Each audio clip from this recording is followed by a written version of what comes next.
So I have a slightly controversial one for you today. This is a recent release, The Sun and the Void by Gabriela Romero Lacruz.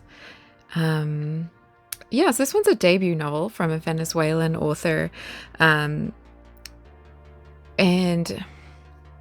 fantasy and the history and folklore of South America are woven together in this one to create a story that creates an ambitious story world and explores colonialism, revolution, magic, and identity.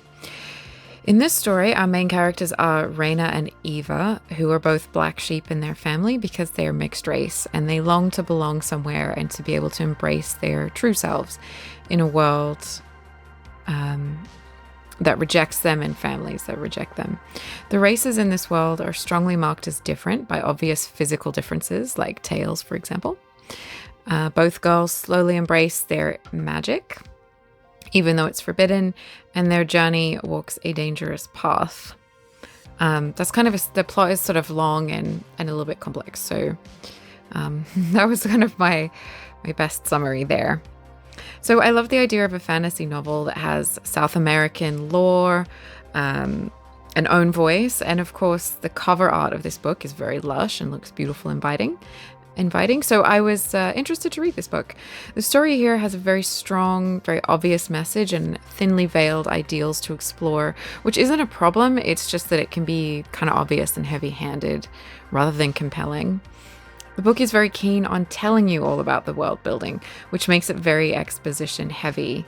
There's a lot of telling you how things work and who is who, and it makes for a dense, unemotional prose sometimes, interrupting the narrative flow constantly to explain things that might be better just to show us. It slows things down a lot, and it means that the emphasis is on the world building more than the character development. It's a little bit flat and a dry book in that sense.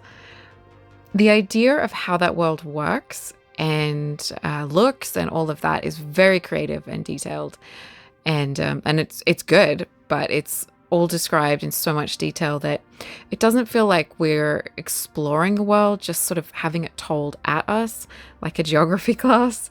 It meant for me that the world was more displayed, but I didn't feel really drawn into it.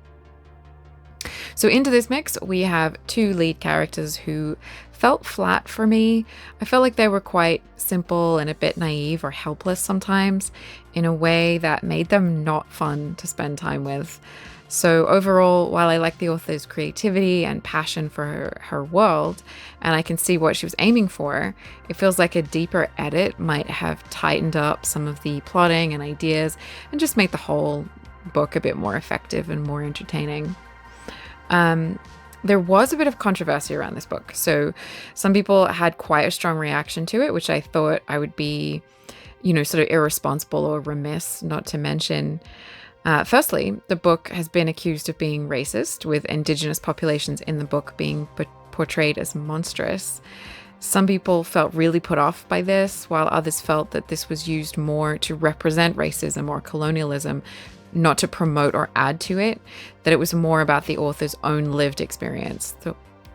Then there was the way the two leads don't take any agency.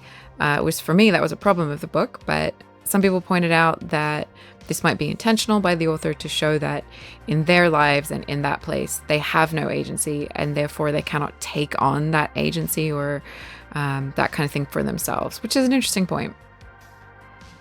The author uses some turns of phrase that sometimes work and sometimes feel awkward. When she calls sunlight spicy sunshine, quite a few readers out there were really struck by that phrase, which is kind of funny. Some pointed out that in Spanish, there is a common phrasing that, if translated directly, would be something like spicy sunshine, which then led to a rumor that the book was written in Spanish originally and then translated, which is not the case. The internet is a wild place, my friends. I thought I don't really feel qualified to have an opinion on any of that aspect of the book. It's just something that I think is relevant to if you're considering reading it, if that makes sense. I don't feel like I have enough experience or knowledge to, or I'm in a position or that kind of thing to really like comment on that and have an opinion on that aspect of it. But yeah, I just think it's like I said, it's important. But yeah, this book is long. It's just over 500 pages. And there's at least one book to follow in the works. So if you loved this one, which I know a lot of people did, which is great, you can rejoice in going back to the story world.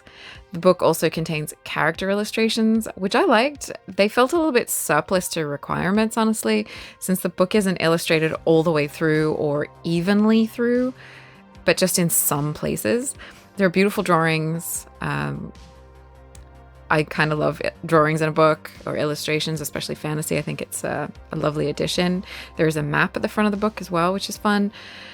Yeah, for me, I was impressed with the detail that the author had put into creating this world. She's obviously passionate about it, but it did feel overlong, sometimes kind of repetitive, and for me, just hard to sink into and enjoy and just sort of be there with.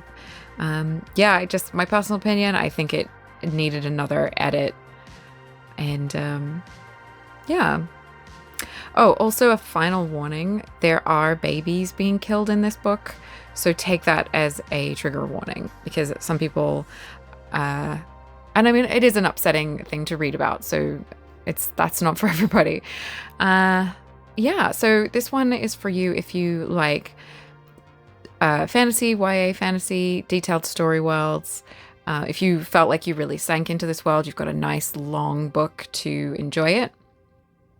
And if you're interested in reading about an own voice that we don't hear from often, then this one might be one to check out. And yeah, thank you to HBG Canada for the copy of this book for review.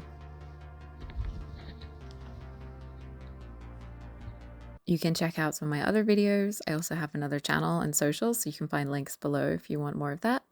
And if you want to hang out again, remember to like and subscribe. And you can always leave a comment, let me know what you thought, or let me know what else you might want to see. Thank you.